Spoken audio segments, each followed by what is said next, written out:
David De Gea, he needs a big arm around his shoulder to try and bring him in to get his confidence back. But to be honest, every time the ball comes near him, he looks like he's going to concede. And I think the thing about David De Gea of old is, if you're one-on-one with the goalkeeper, or if you're going up for header, you're just thinking to yourself as a striker, this goalkeeper is going to save this, and that can get into your head, and it weighs in the goalkeeper's favour. Now, if you're going through on goal, if a championship player is playing against David De Gea in the FA Cup, he's thinking, I can do him.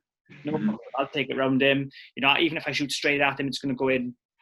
And that's the way people view him now. And as soon as a goalkeeper loses that status as somebody who to be feared, I think that's it. For me, right, I agree with most of what you say. Like, his performances have been very below par, and especially when you compare them to how he has been in seasons past, where, I know United team wasn't great, but he won Player of the Season about 3 or 4 years in a row, and he was rightly gaining us 10 to 12 points a season, or preventing us from losing them. And you think, where would we have been back then when we were finishing 6th and 7th without him being that good? I think there's a balance between when a goalkeeper makes mistakes like he has been, keep playing him, so you're not just casting him aside and giving him opportunities to get better. But then I think now it's reaching the point with De Gea where Solskjaer needs to look at dropping him. You look at our backup, Romero, okay, not the best keeper in the world, but he has had good performances, and I think that he's a good enough backup potentially for the moment to stand in and allow De Gea to sort of, someone put an arm on his shoulder and just take a long, hard look at himself and how far he's kind of fallen in terms of form.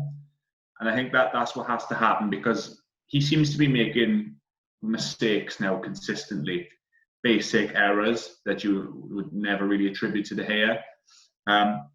So if I was Ollie, I would drop him now. He's had ample opportunities, and see how he reacts to that. I mentioned Oblak, like you said, someone of that stature. You've got to give De Gea a chance to bounce back. I think for him to bounce back, he has to be dropped at the moment. And if the bounce back doesn't come, then you are going to have to look. He's only 29, you see, and normally a lot of good goalkeepers get better with age. He's doing the opposite at the moment. It's not to say that he can't, but I think he's got to be dropped. Got to see how he responds. He either comes back better, like some goalkeepers do, or we're going to have to look at upgrading. I think, what killed De Gea? The broken fax machine.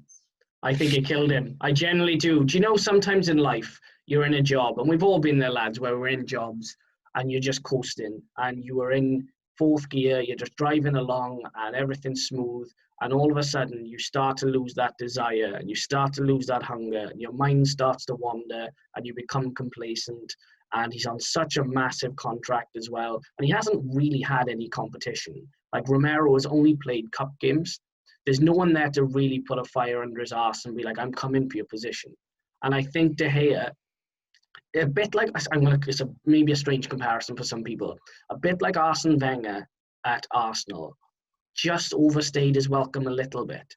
Do you know what I mean? Like, there comes a point where you have to go, this isn't for me anymore. Like, I'm too in my comfort zone. And I think that broken fax machine killed De Gea, because after that, he's never really been the same goalkeeper. He's done okay in parts, but as time progresses now, I think he just needs a new challenge. I generally do. And the issue De Gea has is, where do you go? Because like Reece said, United could try and tempt Oblak over to United with, a swap deal and some cash. But I know for a fact now a lot of Atletico Madrid fans, they hate De Gea now after that whole Real Madrid thing, where he tried to actively force a move to them. That's a guy that went through the Atletico Madrid academy and all of a sudden was trying to join their biggest rivals. So Bayern don't need him. PSG could use him. I mean, Real don't really need him. Where does he go?